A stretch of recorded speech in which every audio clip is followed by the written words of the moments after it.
коррупциянын башында. Эң чоң чиновниктер өзүбүз отурабыз мына мисалы. Бардыгы коррупция.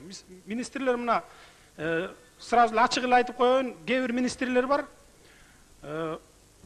Пока бир кол коюш акча алмайын, взятка алмайын бир нерсеге. Кол койбогон министрлер дагы бар.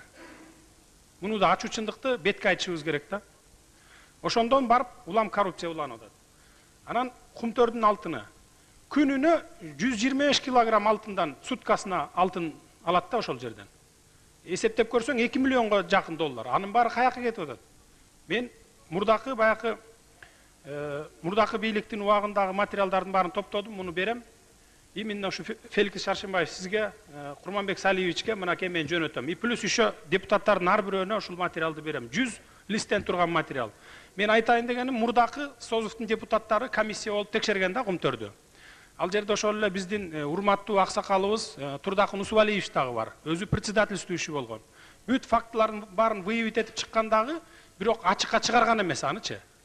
Ачыкка чыгарган эмес. Бул эмне жөнүндө айтып атат? Бул деген сөз өзү ошол убагында анын дагы оозун жаап койгон. Же болбосо сүйлөшүп баягынын акырын убагында басып койгон деп мен түшүнөм да ошондой деп. То есть Кумтөрдүн алтынын баарын бүгүнкү күнү дагы алып чыгып кетип атат. Биз Кыргызстанды жеке эле Ысык көлүнүн областын эмес, Кыргызстанды ушу Кумтөрдүн алтыны менен эле багып койсок болот. Бардык жанакы социальный жетишпегендиктерди социалдык жактан, башка жактан жетишпегендиктердин баарын ошол алтын менен жапсак болот да. Буган бир пример кылып айтайын, мына жыл сайын Ысык көл областына 50 миллионго жакын сом берилет.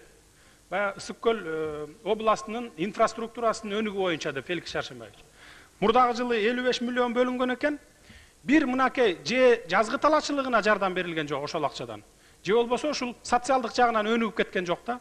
Мына ошол кезде Шайлиева губернатор эле Чолпон атанын ортосуна 28 миллионго бир детский площадка курдум деп жасайт. 3 миллион сом кетпейт ошол жерге. Мына азыр ишенбесеңиз барып комиссия түзүп карап көрүңүзчү, 3 миллион сом менен бүтүрчү жер да. Ошол жерге 28 миллионду салып туруп ошону жеп койгон да.